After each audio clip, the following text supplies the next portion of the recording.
¿Iron Man o Capitán América? ¿Quién tenía la razón? La mayoría dice que no hay una respuesta correcta, pero parece que sí la hay. En este video vas a entender que en realidad no se peleaban por los acuerdos de Sokovia, sino por algo mucho más profundo: la culpa y el trauma de su pasado. Los acuerdos eran solo el pretexto, una forma de canalizar todo lo que venían arrastrando desde mucho antes. En 1991, un agente de Hydra llega a una base secreta en Siberia. Ingresa un código y encuentra una libreta roja con una estrella. Ordena a los científicos que lo descongelen. Bucky Barnes despierta después de años en criogenia. Lo arrastran hasta una silla y lo inmovilizan. Bucky sabe lo que viene. Intenta resistirse, pero no puede. El agente Vasily Karpov comienza a recitar: anhelo, oxidado, 17. Bucky empieza a perder el control. Su mente se fragmenta. La programación de Hydra se activa. Benigno, bienvenida, 1, vagón de carga. Y con eso, Bucky Barnes deja de existir y en su lugar emerge el soldado del invierno. Con la mirada vacía, declara: estoy listo para obedecer. Vasily le da su misión: sanción y extracción. No puede haber testigos. El soldado sale en motocicleta. Persigue un auto, lo hace chocar y se acerca a la cajuela. Toma unas bolsas color azul brillante y se las entrega a Vasily. En el presente, los Vengadores descubren que Brock Rumlow, un ex agente de Hydra, planea robar un arma biológica del Instituto de Enfermedades Infecciosas en Lagos, Nigeria. Steve Rogers, mejor conocido como el Capitán América, junto con Natasha Romanoff y Wanda Maximoff, se movilizan para detenerlo. Se ocultan cerca del lugar, vigilando. Todo parece tranquilo, hasta que un camión se estrella contra la entrada del instituto. Hombres armados irrumpen en el edificio, entre ellos Rumlow. Los Vengadores entran en acción. Rumlow y su equipo logran escapar con el arma biológica. En el caos no queda claro quién la lleva. Los Vengadores se dividen para rastrearlos. Natasha intercepta a uno, pelea y logra recuperarla. Mientras tanto, Steve encuentra a Rumlow y lo enfrenta. Rumlow lo provoca. Le dice que el comprador del arma es su viejo amigo Bucky. Steve se detiene en seco. Rumlow sonríe. Le dice que vio a Bucky quebrarse, llorar, que le volvieron a meter el cerebro en la licuadora. De pronto, Rumlow activa una bomba en su chaleco. Planea eliminarse y llevarse al capitán con él, pero Wanda actúa rápido. Con sus poderes contiene la explosión antes de que estalle. La eleva intentando alejarla de todos, pero no la puede controlar. Sin querer, lanza la explosión contra un edificio y elimina la vida de varios civiles. Wanda está destrozada. Nunca quiso que salieran heridos. Mientras tanto, Tony Stark está en la Universidad del MIT presentando su nuevo invento: una tecnología que permite proyectar recuerdos y revivirlos como si estuvieras ahí. Como ejemplo, muestra el último día que vio a sus padres. Su madre tocaba el piano. Su padre, como siempre, serio y distante. Un recuerdo cotidiano que terminó siendo el último. Después del accidente, nunca volvió a verlos. Al final de la charla, Tony anuncia que financiará todos los proyectos de investigación de los estudiantes. En el teleprompter aparece el nombre de Pepper Potts, directora de la fundación. Tony se congela. No la menciona. Solo cierra la presentación y baja del escenario. Una mujer se le acerca y le dice que estuvo bien lo que hizo por los estudiantes. Tony responde: me ayuda a calmar mi conciencia. Para Tony, hacer el bien va más allá de una cuestión de valores o principios. Es una forma de lograr algo útil, de reducir el daño, equilibrar la balanza y aliviar su propia culpa. En su lógica, una acción tiene valor si cambia algo en la realidad. No importan tanto los principios ni las intenciones con las que se hizo. Lo importante es el efecto que produce. Esta postura ética se llama consecuencialismo y es la idea de que el valor moral de una acción se mide por sus consecuencias. Si genera un resultado positivo, entonces se considera correcta o moral. Por eso no importa si Tony dona dinero solo para sentirse un poco más tranquilo. No importa si lo hace solo por él. Si al final está haciendo algo bueno, eso es lo que cuenta. Y esa forma de pensar no salió de la nada, sino que viene de su historia personal. Si recuerdas, Tony empezó como fabricante de armas. Stark Industries vendía tecnología militar con la idea de proteger al mundo. Él creía que estaba del lado correcto, pero un día lo capturan y descubre que sus propias armas habían terminado en manos de los mismos grupos de terror que juraba combatir. No fue su intención, pero igual pasó, y sus armas terminaron destruyendo miles de vidas. Y después de eso decidió cerrar Stark Industries porque entendió que no basta con tener buenas intenciones. Lo que importa no es lo que querías hacer, sino lo que provocaste. Por eso, para Tony, las consecuencias y no las intenciones son las que definen la moralidad de una acción. Y pronto veremos que esta forma de pensar va a chocar directamente con la del Capitán América. La mujer saca una foto de su hijo Charlie Spencer y dice: estaba muy orgullosa de todo lo que logró, hasta que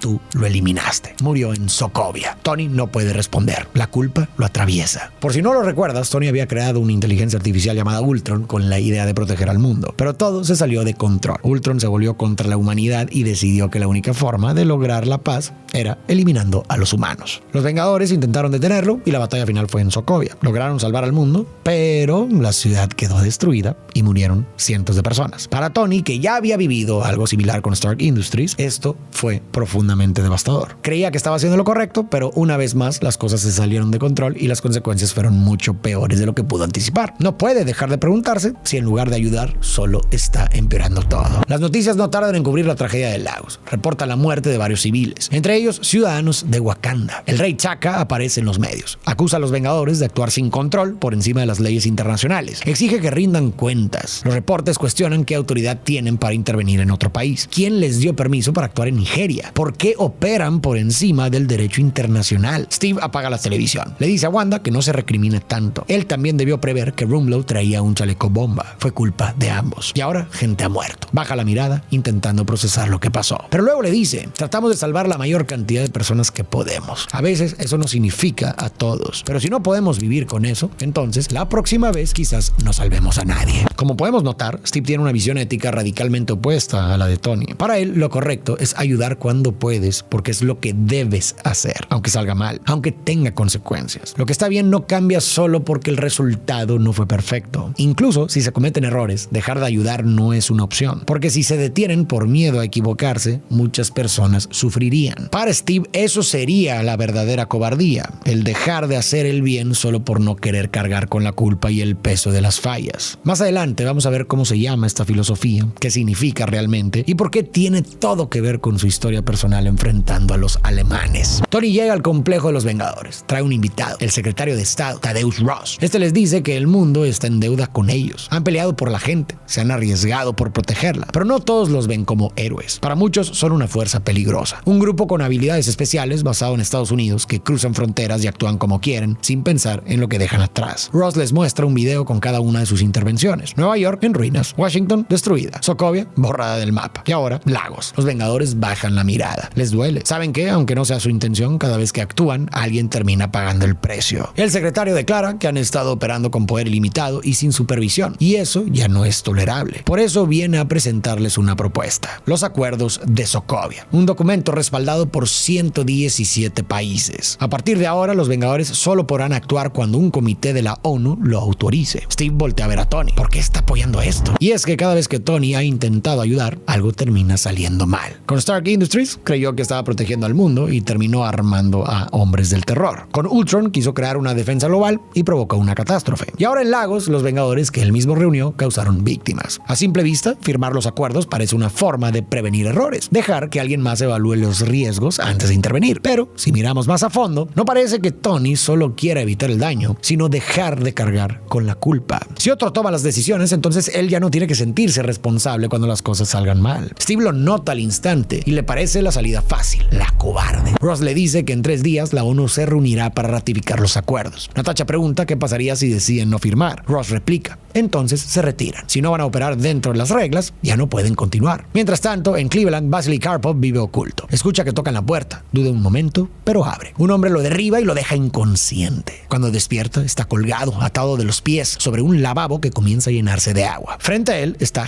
Helmut. Ha roto la pared y encontrado los documentos secretos de Hydra. Pero solo uno es el que ha estado buscando desesperadamente: la libreta roja con la estrella. Helmut le exige información, pero Karpov se niega. Jamás traicionaría a Hydra. Helmut no discute. Solo abre el grifo, deja que el agua siga subiendo y se va. De vuelta con los Vengadores, el debate sigue. ¿Deben firmar los acuerdos o no? Visión, una inteligencia artificial con cuerpo sintético, les explica que desde que los Vengadores aparecieron, también han surgido enemigos cada vez más poderosos. Invasiones alienígenas, atentados a gran escala. Es como si su poder invitara al desafío. Por eso, tal vez no sería mala idea tener supervisión. Entonces, Tony muestra la foto de Charles Spencer, un joven recién graduado en ingeniería con un futuro brillante por delante. Antes de empezar su carrera, decidió ayudar. Pasar el verano construyendo casas sustentables en Sokovia. Nunca sabrán lo que pudo haber aportado al mundo porque le tiraron un edificio encima. Tony declara: necesitamos rendir cuentas de la forma que sea necesaria. La decisión de Tony de apoyar los acuerdos no parece deberse a que realmente crea que lo mejor para los Vengadores sea operar bajo la ONU, ni que esa sea la manera más efectiva de ayudar al mundo. Más bien, parece una forma de, como él mismo dice, rendir cuentas, es decir, aceptar una sanción o un castigo por todo el daño que han causado, como si al someterse a estas reglas de la ONU pudieran expiar su culpa y redimirse ante los demás y ante ellos mismos. Y esta visión me recuerda mucho a la que planteaba Desmond Tutu, un arzobispo sudafricano que tuvo un papel fundamental tras el fin del apartheid. El apartheid fue un sistema que existió en Sudáfrica durante casi 50 años en el que las personas blancas tenían todos los privilegios y las personas negras eran tratadas como ciudadanos de segunda clase. No podían vivir en los mismos barrios ni acceder a los mismos servicios. Y muchos sufrieron violencia, pobreza forzada y humillaciones e incluso crímenes como torturas y asesinatos. Cuando el apartheid terminó, el país técnicamente podía volver a unirse, pero el dolor, la rabia y el deseo de justicia eran tan grandes que eso parecía imposible. Entonces Tutu propuso algo llamado justicia restaurativa, que implicaba que la persona que hizo daño debía 1. Admitir lo que hizo públicamente, 2. Pedir perdón de forma sincera y 3. Con todo eso, podía recuperar su dignidad moral y reintegrarse a la comunidad. Para Tutu, esto era fundamental para ayudar a la víctima a sanar y también permitía al responsable liberarse de la culpa y empezar de nuevo. De esa manera, aceptar la sanción y exponerse públicamente se veían como un paso hacia la redención. Sin embargo, la filósofa Martha Nussbaum, que ha trabajado ampliamente sobre justicia, emociones y derechos humanos, critica este enfoque. Ella sostiene que exponer públicamente al culpable, exigirle que admita lo que hizo y que pida perdón, puede ser una forma de castigo disfrazada de justicia porque se alimenta el deseo de ver al otro sufrir, de hacerlo pagar. Y aunque eso puede ofrecer cierto alivio emocional, tanto al culpable como a la comunidad, para Martha no repara el daño real, ni transforma las condiciones que permitieron que ocurriera. Martha cree que la justicia no debe centrarse en la humillación ni el castigo emocional, sino en la reparación efectiva y en la construcción de un futuro más justo. Desde esta perspectiva de Martha, el acto de Tony de rendir cuentas a través de los acuerdos no sería un acto ético, sino una reacción emocional, una forma de buscar castigo y redención personal más que una solución real. ¿Tú qué opinas? ¿Firmar los acuerdos es realmente una decisión por el bien común o solo una forma en la que Tony puede aliviar su culpa? Steve no está de acuerdo con Tony. Le dice, si alguien muere cuando tú estás a cargo, no te rindes. Tony responde que nadie se está rindiendo, pero Steve le replica, sí lo estaríamos haciendo, por no querer asumir la responsabilidad de nuestros actos. Este documento solo transfiere la culpa. Steve habla desde su experiencia en la militar. Sabe que en una misión pueden pasar cosas terribles. Gente puede salir herida o incluso morir, pero eso no significa que debas detenerte o entregarle tus decisiones a alguien más. El deber sigue ahí y hay que cumplirlo, incluso si el costo es alto. A diferencia de Tony, Steve no ve los errores como algo que deba eludir a toda costa, sino como una parte inevitable del riesgo que implica actuar. Mientras Tony busca una forma de no cargar con las consecuencias, Steve cree que la única respuesta digna es asumirlas por completo. Para él, firmar los acuerdos sería una salida fácil porque no los vuelve más responsables, solo les permite, como él dijo, trasladar la culpa a otro. Que sea la ONU la que decida, y si algo sale mal, también sea la ONU la que cargue con las consecuencias. Para Steve, los acuerdos no reparan daños, no evitan que vuelva a pasar, ni proponen una mejor forma de actuar, sino que solo alivian la conciencia. Y dejar de hacer lo correcto solo para no sentir culpa, para él, sí es rendirse. Ahora, por supuesto que Tony tiene un punto sumamente válido. Han provocado desastres y sería bueno encontrar formas de evitarlos, limitar el daño, prever los riesgos y tener un plan un poco más claro. Pero como señala Steve, los acuerdos no hacen nada de eso. No ofrecen soluciones reales, sino que solo cambian de manos la responsabilidad. Y esto, si lo pensamos bien, también sucede en el mundo real. Se firman tratados, se crean comités y se anuncian reformas también, pero en el fondo no hay un plan claro de acción. Solo documentos que sirven para calmar al público, dar una percepción de orden y repartir la culpa cuando algo falla, pero no para evitar que falle. ¿Qué opinas tú? ¿Deberían firmar los acuerdos? Me encantaría leerte en los comentarios. Rhodey, el amigo más cercano de Tony, le dice a Steve que está siendo demasiado arrogante. Son las Naciones Unidas, pueden confiar en ellos. Pero Steve, que ha vivido mucho más que Rhodey, sabe que no se puede confiar ciegamente en ninguna institución. No porque sean malas en sí, sino porque siempre pueden estar influenciadas por intereses políticos y no responder al bien común. Steve afirma, y si nos mandan a intervenir en algo en lo que no creemos, y si necesitamos actuar y no nos lo permiten, quizás no seamos perfectos, pero es más seguro decidir nosotros. Por si no lo recuerdas, Steve nació en 1918. Esto quiere decir que tenía 25 años cuando peleó en la Segunda Guerra Mundial. Una época en la que los alemanes de Adolf controlaban Alemania a través de leyes, instituciones y estructuras políticas completamente oficiales. Y millones de personas, convencidas de que estaban obedeciendo a su gobierno, terminaron cometiendo atrocidades. Steve vio de primera mano cómo seguir órdenes sin cuestionarlas podía llevar a consecuencias terribles. Pero esa no fue la única vez. Años después trabajó para una organización llamada SHIELD, que en teoría protegía al mundo, pero descubrió que estaba infiltrada por Hydra, este grupo criminal que controlaba decisiones desde adentro. Se llevaron a cabo asesinatos, todo bajo el disfraz de una institución confiable. Por eso, cuando le piden que confíe en la ONU, solo porque es un organismo reconocido, él no lo ve como una garantía, sino como también un riesgo, porque si el día de mañana esa institución es manipulada o simplemente se equivoca, ya no tendrían el derecho de negarse. Steve aprendió por las malas experiencias que no te puedes dejar llevar ciegamente por lo que una institución, sea grande o respetada, te pida a ti, sino que es importante también generar un criterio propio. Es muy interesante ver cómo la historia personal de cada uno, tanto de Tony como Steve, va moldeando su filosofía de vida, su forma de entender el bien y la responsabilidad. No se trata necesariamente que uno sepa más que el otro, sino que sus experiencias los han llevado a creer en cosas diferentes. Tony, después de cometer graves errores, empezó a creer que lo más sensato era dejar las decisiones difíciles en manos de alguien más, porque ya no confiaba en su propio juicio. Steve, en cambio, vio lo que pasaba cuando la gente simplemente obedecía sin cuestionar, y por eso llegó a esta conclusión opuesta, que tienes la obligación de pensar por ti mismo, de tomar tus propias decisiones aunque te equivoques, porque lo peor que puedes hacer es rendirte y entregarle tu conciencia a alguien más. Y creo que esa es la diferencia más significativa entre Tony y Steve. Uno le teme a su propio juicio, el otro teme perderlo. Sorprendentemente, Natasha apoya a Tony. Si no firman, ni siquiera podrán seguir operando. Quizá es mejor adaptarse, aunque sea bajo nuevas condiciones. Steve recibe un mensaje. Peggy, el amor de su juventud,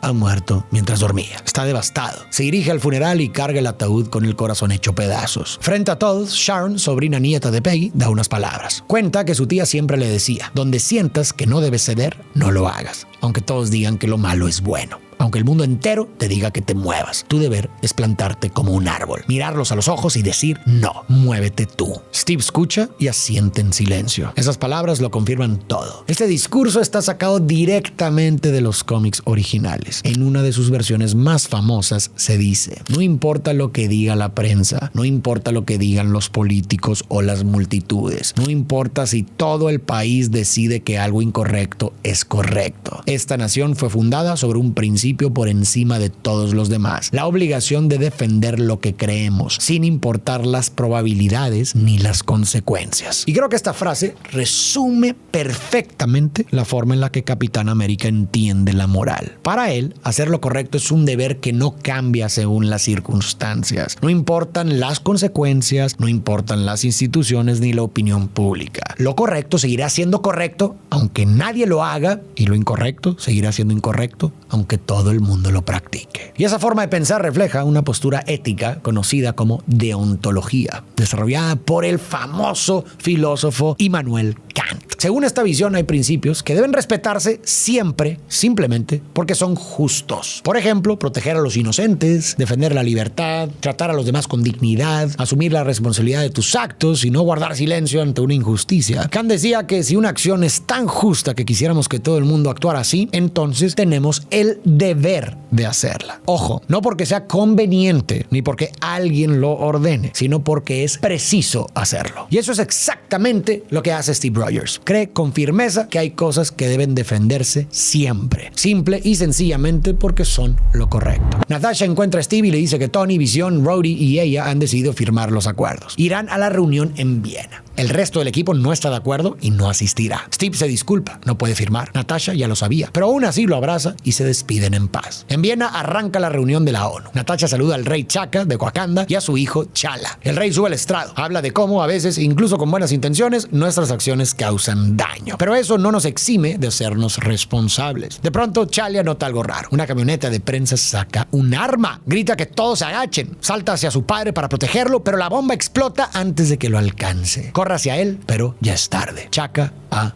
muerto. Su hijo se queda en el suelo, destrozado. El atentado deja 12 muertos y más de 70 heridos. Horas después, los noticieros publican la imagen del principal sospechoso, Bucky Barnes. Steve se queda helado. Todo el mundo va a buscarlo y lo eliminarán. Natasha encuentra a T'Challa y le da el pésame, pero él no quiere compasión. Dice que va a encargarse personalmente de eliminar a Bucky. Después, Natasha llama a Steve. Sabe lo que Bucky significa para él, pero le pide que no intervenga. Esta vez no puede salvarlo. Solo va a empeorar las cosas. Si lo hace, será un fugitivo. Lo arrestarán. Pero Steve no puede quedarse de de brazos cruzados. Bucky no es solo su amigo, es alguien que fue manipulado y usado. No estaba en control de sus actos. No puede dejar que lo culpen por algo que no eligió hacer. Aunque eso lo ponga en contra de la ley, de sus compañeros o del mundo entero, Steve va a defenderlo. Sam Wilson, alias Halcón, le dice a Steve que lo va a apoyar. Sharon también. Le entrega la información más reciente sobre el paradero de Bucky. Le advierte que se apure. La policía tiene órdenes de disparar en cuanto lo vean. Mientras tanto, en un hotel, Helmut repasa en voz baja las palabras de la libreta roja. Benigno, bienvenida. 1, vagón de carga. Alguien toca la puerta. Es el servicio de desayuno. Helmut lo recibe, pero no lo deja pasar. Tiene algo peligroso escondido en el armario. En Bucarest, Bucky está en el mercado tratando de llevar una vida normal. Se da cuenta de que lo están observando. Se ve en las noticias y sabe que lo están buscando. Corre de inmediato a su departamento y descubre que Steve ya lo está esperando. Bucky le asegura que no fue él quien atacó la ONU. Steve le cree, pero no hay tiempo. Los agentes están subiendo por las escaleras. Derriba la puerta, se desata una pelea. Steve lo protege y Bucky logra escapar del edificio. Pero en la calle, alguien lo intercepta. Pantera Negra. Comienza una persecución. Bucky corre, Pantera lo sigue y Steve va detrás. Saltan por los techos, cruzan avenidas y finalmente la policía los rodea y no tienen salida. Rhodey, el mejor amigo de Tony y parte del equipo que apoya los acuerdos, aparece. Mira a Steve y le dice: felicidades, ahora eres un criminal. Pantera Negra se quita la máscara y revela su identidad. Es Chala. La policía se lleva a todos. Mientras tanto, en el complejo Los Vengadores, Visión no deja salir a Wanda. Tony le pidió que la mantuviera dentro. No quiere más incidentes. Wanda se enfurece. En las instalaciones del gobierno, Bucky está encerrado en una celda. Steve, Sam y Chala solo están bajo custodia. Tony se sienta con Steve. Le confiesa que terminó con su novia, Pepper Potts, que hace años casi la pierde y por eso destruyó sus trajes de Iron Man. Pero luego vino lo de Hydra, lo de Ultron y no ha podido parar. Y la realidad es que no quiere hacerlo. Pero tampoco quiere perder a Pepper. Pensó que con los acuerdos tal vez encontrarían un punto medio. Y aquí se nos acaba de revelar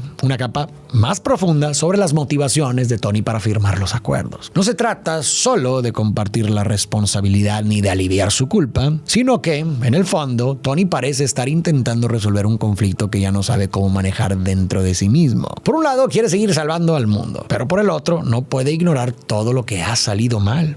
El daño que ha provocado, las vidas que se han perdido e incluso el desgaste de su relación con Pepper, la persona que más le importa. Parece que está atrapado entre su deseo de seguir siendo Iron Man y la necesidad urgente de cambiar algo, de encontrar un punto medio. Y entonces los acuerdos aparecen como una posible salida, como una forma de poner límites externos a una vida que él ya no ha sabido regular desde adentro. Firmar los acuerdos parece que resuelve todo, le ayuda a calmar la culpa, le da la sensación de que puede evitar más errores, le demuestra a Pepper que está dispuesto a cambiar y todo eso sin dejar de ser Iron Man. Pero el problema es que los acuerdos no garantizan nada de eso. No deshacen el daño que ya causó, no proponen formas concretas de mejorar el trabajo de los Vengadores y no explican cómo evitar más errores en el futuro. Y definitivamente no aseguran que Tony recupere su relación. Lo único que parece que en realidad hacen es dejar las decisiones en manos de un comité político. Ellos deciden cuándo y dónde deben actuar los Vengadores. Y punto. Ahora, si es cierto que se necesita algún tipo de regulación, no está bien que un grupo de superhéroes cruce fronteras y actúe por su cuenta sin protocolos ni entrenamiento para manejar crisis de alto riesgo. Incluso ellos necesitan reglas. Pero los acuerdos, tal como están planteados, no parecen ser una solución real. Lo que tendría un poco más de sentido sería crear un sistema que estableciera protocolos claros para distintas situaciones, que permitiera auditorías externas que aseguren que el equipo rinda cuentas, que definiera consecuencias claras si alguien actúa con negligencia y quizás, sobre todo, que asegure que las decisiones se basen en principios éticos y no en intereses o agendas políticas. Eso me parece que podría ser una forma útil de mejorar cómo operan los Vengadores. Pero los acuerdos no van por ahí, no proponen mejoras concretas y reales, sino que parece que simplemente exigen obediencia. Al final, como muchas cosas en política, parecen más una respuesta para calmar la opinión pública que una solución de fondo. Entonces, ¿realmente resuelven lo que Tony quiere arreglar? La verdad no. Parece que Tony no los firma tanto por lo que efectivamente hacen, sino por lo que él quiere que signifiquen: redención, equilibrio y reconciliación. Pero nada de eso está realmente en el documento. Es solo una ilusión. Steve le dice que no sabía sobre su ruptura, que él no está intentando causar problemas, solo hace lo que cree correcto. Tony le responde que lo entiende. Por eso su padre, Howard Stark, siempre lo admiró. Por si no lo recuerdas, Howard fue quien creó el primer suero del supersoldado que convirtió a Steve en Capitán América y también fue quien diseñó su icónico escudo. Tony sugiere que podrían hacerle ajustes a los acuerdos, que quizá haya una forma de llegar a un punto medio. Y por un momento, Steve lo considera. Después de todo, tampoco quiere que los Vengadores se dividan. Está a punto de ceder, pero entonces pregunta: ¿dónde está Wanda? Tony le dice que está en el complejo. Steve entiende, la tienen detenida. Entonces se rehúsa a firmar. Cada vez que cree que Tony está haciendo lo correcto, descubre que está escondiendo algo. Ya no puede confiar en él. Tony le dice que solo está haciendo lo mejor que puede con lo que tiene, pero Steve no le cree. La ONU envía a un psicólogo para evaluar a Bucky. Comienza con preguntas rutinarias. Todo parece normal. Mientras tanto, Steve revisa la foto de Bucky en el atentado. ¿Por qué la policía hizo pública esa imagen? Algo no le cuadra. En las afueras de la ciudad, un hombre en una planta eléctrica recibe un paquete. El psicólogo recibe una confirmación. El paquete fue entregado. Y entonces se revela la verdad. No es un psicólogo, es Helmut. El paquete contiene una bomba electromagnética. La explosión corta la electricidad en toda la ciudad. Las cámaras y los sistemas que vigilaban a Bucky dejan de funcionar. Helmut queda a solas con él. Abre la libreta roja de Hydra. Repite las palabras de activación. Bucky cae en modo soldado del invierno. Steve y Sam logran llegar, pero ya es tarde. Bucky ha perdido el control. El soldado del invierno ataca con todo. Helmut aprovecha el caos para escapar. Steve intenta detener a Bucky. Luchan, terminan cayendo al agua y Bucky queda inconsciente. Mientras tanto, Helmut escucha un mensaje de voz. Es su esposa. Me preguntó otra vez si ibas a estar aquí. Le dije que no estaba segura. Deberías haber visto su carita. Intenta llegar. ¿Sí? Me voy a dormir. Te quiero. Helmut cierra los ojos. Está destrozado. Toma un vuelo rumbo a Moscú. Cuando Bucky despierta, le cuenta a Steve que Helmut va camino a una antigua base de Hydra, en Siberia. Le revela que ahí fue donde crearon a otros 5 soldados del invierno usando el suero que él robó en 1991. Steve cree que Helmut planea despertarlos y soltarlos al mundo. No puede dejar que eso pase. Necesitan detenerlo. Pero con los Vengadores divididos, necesitan refuerzos. Llama a Clint Barton, alias Hawkeye, a Wanda y a Scott Lang, Ant-Man. Por su parte, Tony intenta convencer al gobierno de que le dé tiempo para resolver esto sin más daños. Logran que Ross le dé 36 horas para razonar con los demás Vengadores y que ellos mismos se entreguen. Reúne a su equipo, Natasha, Chala, Rhodey y Visión, pero aún no es suficiente. Así que va a Nueva York y recluta a Peter Parker, mejor conocido como Spider-Man. Mientras tanto, en Alemania, el equipo de Steve se prepara para ir a Siberia. Se reúnen en el aeropuerto, pero suenan las sirenas. El aeropuerto está siendo evacuado. Tony ha llegado. Steve se adelanta. Intenta llegar al helicóptero, pero Tony, con su traje de Iron Man, lo intercepta. Steve trata de explicarle. El psicólogo que evaluó a Bucky era un impostor. Todo esto fue planeado. Helmut quiere activar a 5 supersoldados y ellos son los únicos que pueden detenerlo. Pero Tony ya no lo escucha. Le pide que se rinda, que firme y que no destruya a los Vengadores. Steve replica, ya hiciste eso cuando firmaste. Y empieza la pelea. En medio del caos, Steve y Bucky logran subir al jet. Tony y Rhodey intentan detenerlos. Visión lanza un rayo para alcanzarlos, pero falla y le da a Rhodey. Cae en picada y se estrella. Sobrevive, pero queda paralizado. Los demás miembros del equipo de Steve son arrestados por el gobierno y llevados a una prisión de máxima seguridad. Mientras tanto, en el hotel de Helmut, el servicio entra al cuarto con el desayuno. Al no obtener respuesta, abre y encuentra el cadáver del verdadero psicólogo de la ONU. En el jet rumbo a Siberia, Bucky le dice a Steve que no vale la pena todo esto, que no deberían estar arriesgando tanto por él. Steve lo mira y le responde que lo que hizo fue solo por culpa de Hydra, por lo que le hicieron a su mente. Pero Bucky lo mira y le dice, ya sé, pero igual fui yo quien lo hizo. Entre tanto, Tony recibe la noticia de que encontraron el cuerpo del verdadero psicólogo de la ONU. Nunca llegó a su cita. Fue interceptado por Helmut, un ex miembro del Escuadrón de la Muerte socoviano. Además, la policía halló una peluca y prótesis faciales diseñadas para imitar a Bucky Barnes. Tony se da cuenta de que Steve no estaba mintiendo. En Siberia, Helmut llega a la base secreta de Hydra y encuentra a los 5 supersoldados. Mientras tanto, Tony visita la prisión donde están encerrados los Vengadores que ayudaron a Steve. Habla con el secretario de Estado. Le cuenta todo lo que descubrió, que Bucky fue manipulado y que el verdadero culpable es Helmut. Espera que eso cambie las cosas, que dejen de perseguir a Steve y se enfoquen en atrapar al verdadero responsable. Pero Ross le corta en seco. ¿De verdad crees que voy a escucharte después de todos los desastres que han causado? Tienes suerte de no estar tú también en una de estas celdas. Y con eso queda claro, no van a dejar de perseguir a Steve. No les importa la verdad. Ross no está buscando justicia, solo quiere tener a los Vengadores bajo control. Tony se queda helado. Pensaba que estaban en el mismo equipo, pero ahora entiende que Ross nunca lo vio como un aliado, lo ve como parte del problema. Con esto, Tony empieza a ver lo que Steve intentaba decir desde el principio, que aunque suene cómodo, incluso tranquilizador, dejar que otros tomen las decisiones por ti, eso también puede ser peligroso, porque una institución o una autoridad no siempre van a tener la justicia en mente, no siempre van a hacer lo correcto. Tony firmó los acuerdos creyendo que así el mundo estaría más protegido, pero ahora se está dando cuenta que si quienes están al mando no escuchan, no corrigen y no buscan lo justo, entonces queda mucho más vulnerable. Entiende que lo más difícil y quizás también lo más valiente es formar un criterio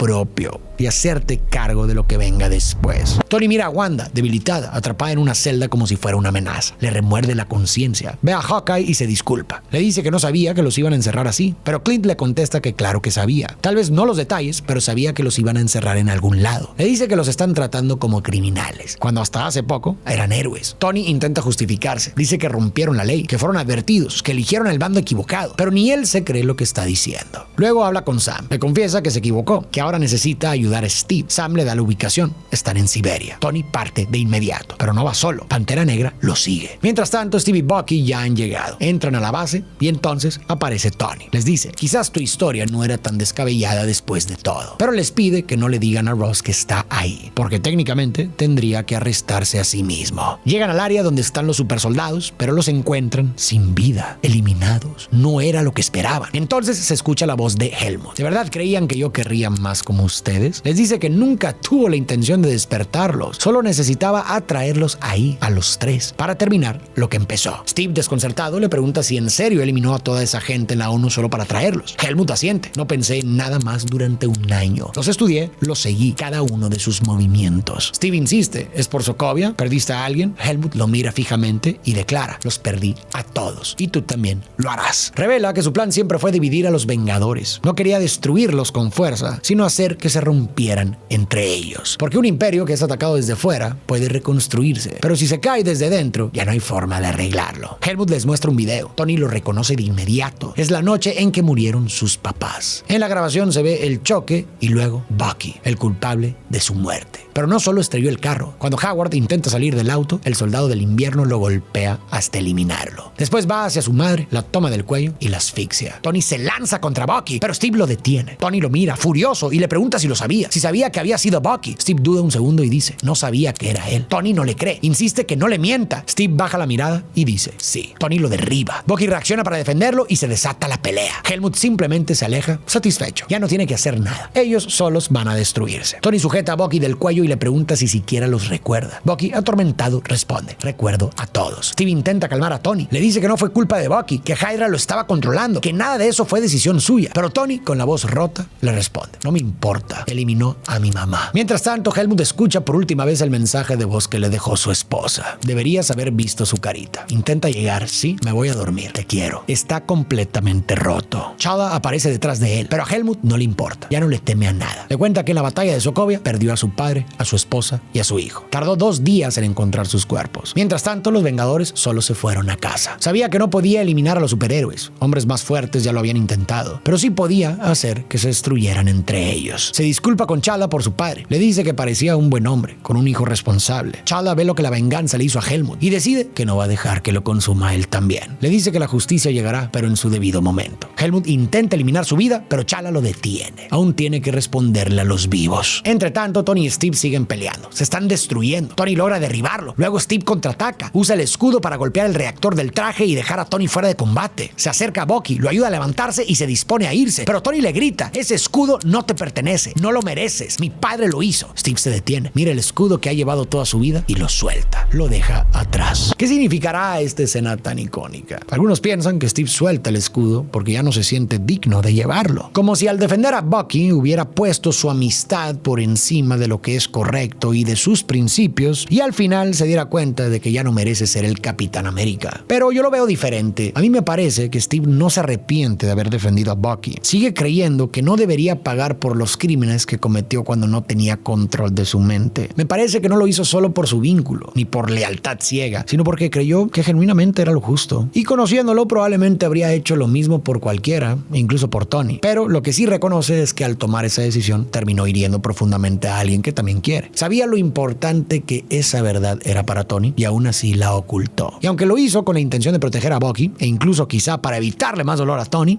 causó daño. Y ese es un tema que se repite una y otra vez en la película. Incluso cuando actuamos con las mejores intenciones, también podemos equivocarnos, también podemos hacer daño a los demás. Así que me parece que Steve suelta el escudo, no porque no se sienta digno de ser el Capitán América, sino porque reconoce lo que ese escudo significa para su amigo. Y como señal de respeto hacia él y hacia su padre, prefiere dejarlo atrás para no seguir hiriéndolo. ¿Qué opinas tú? ¿Te hace sentido lo que dije o tú lo ves diferente? Me encantaría leerte en los comentarios. Helmut es capturado y encerrado. Un hombre del gobierno se burla de él. Le dice que todo su plan fue un fracaso. fracaso. Pero Helmut no está tan seguro. Los Vengadores están rotos, quizás de forma irreversible. Tony sigue adelante como puede. Construye un aparato para que Rhodey pueda intentar volver a caminar. Rhodey le dice que a pesar de todo, no se arrepiente de haber firmado. Cree que fue lo correcto. Tony recibe una carta de Steve, quien se disculpa por no haberle dicho la verdad sobre sus padres. Le explica que pensaba que estaba siendo compasivo, pero en realidad solo se estaba protegiendo a sí mismo. Le pide perdón. Le dice que le hubiera gustado que pudieran estar de acuerdo con los acuerdos, pero sabe que cada uno hizo lo que creyó correcto y que eso es lo único que importa. Le promete que pase lo que pase, si alguna vez lo necesita, estará ahí para él. Mientras tanto, Steve irrumpe en la prisión secreta y libera a los Vengadores. Después de todo lo que hemos comentado, parece que el centro de toda la película es la cuestión de que hacer el bien no siempre es tan claro como parece. A veces defender lo correcto te pone en contra de las reglas, de la opinión pública e incluso de tus propios amigos. Y otras veces, aunque tengas las mejores intenciones, puedes cometer errores y causar daño. Pero creo que eso no quiere decir que debamos rendirnos, ni que debamos dejar de manera absoluta nuestras decisiones en manos de alguien más. Más allá de los acuerdos de Sokovia, de firmar o no firmar, creo que la verdadera pregunta que nos deja esta película es la de ¿qué hacer cuando, al intentar hacer el bien, las cosas no salen como esperamos? ¿Debemos rendirnos? ¿Debemos dejar que mejor otros decidan por nosotros para evadir nuestras responsabilidades? ¿O quizás lo que debamos hacer es hacernos cargo de las dificultades y errores y seguir luchando por la justicia, por los más vulnerables y por nuestros principios? Aunque algunos creen que la película no da una respuesta clara sobre quién tenía la razón, si Iron Man o Capitán América, a mí me parece que sí la da, solo que la deja entre líneas. ¿Qué opinas tú? ¿Quién crees que tenía razón? ¿O será que los dos tenían razón en algunas cosas? Me gustaría leer lo que tú piensas.